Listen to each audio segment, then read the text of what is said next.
naprej potekovalno moštvo.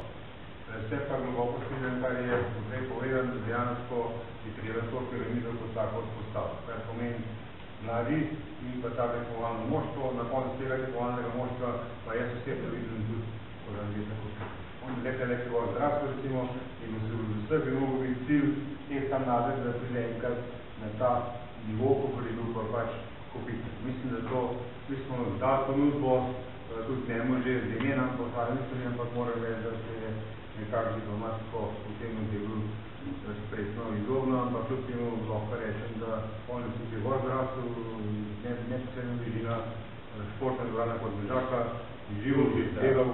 To je druga zgodba. Ni umenjena sladkor. To za stavo globoko strinjam, ampak temu ne tudi v zdravstvu, da ga je bil vsaknik jezik je vozno, jutro da zjutraj pa tako to poznamo to zgodbo. Zakaj je tega prišlo, ne vem, ampak nekateri poznate te stvari, so bile zgodovinsko nekako prepletene. Ampak kljub temu, če se vrnemo nazaj, lahko rečem predvsem to, da naloga občine kot take je, da ustvari pogoje za živo društva, kluba in pa podmatka. Mi smo dejansko v teh letih, lahko rečemo leta 2011, ki je prišlo do zaprtja te dvorane. To je za mene bilo nerazumljivo dejanje, da se v bistvu v slovenskem prostoru lahko zgodi, da se dvorana hokejske jesenice zapre v času državnega prvenstva. Žal smo to doživeli takrat v praksi, videli smo, da se tudi to zna, ampak kljub temu mi smo delali na tem projektu dvorane Podmežakla in tudi vsi ostali, ki pridejo, vidijo, da je to resnično nek športni objekt, ki je v ponos kraju in pa tudi širše. Tako da pogoji so, treba poskrbeti samo še zdaj za to množičnost mladih hokejistov in potem se ta piramida nekako sestavlja skupaj. Se pa strinjam, da v tem trenutku pač Nik Zupančič kot nov trener, pa lahko rečem, da smo ponosni na to zgodbo, da se je vključil to stvar in nekako sestavlja to zgodbo, predvsem tudi preko s ciljem, da je hokejska zveza Slovenije tudi nekako preko s tem ustrezno zapolnjena. Ampak ti pa rekel predvsem to, da dejansko treba delati na temu, da se čim več teh mladih potem vidi cilj tekmovalnega moštva in potem tudi v bistvu na koncu kakšno mednarodno ekipno tekmovanje ali pa ekipa kot taka.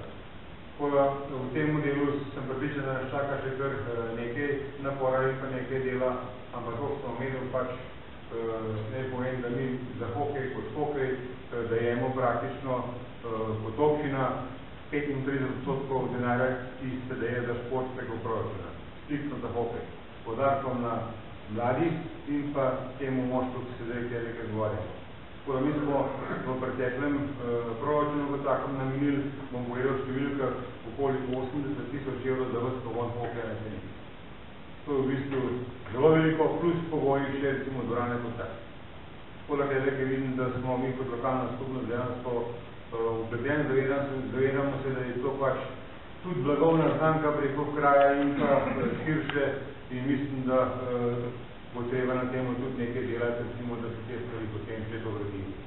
Tako da, koliko sem omenil, zastavljanje je dober, kar je presenetljivo dobro tudi to, da ni nobenih obveznosti finančnih.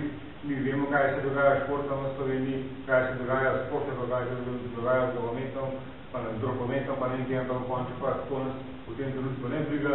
Mi imamo velikih hokej na jesenicah in pa neposredno bližina tudi nogometnega dela, ki je zelo dobro popolnen s to uporabo preko teh površin, ki so zopet občinske bile in mislim, da če se stvarjajo pogoji za dejavnost kakršnega koli športa, potem pridemo tudi do rezultata.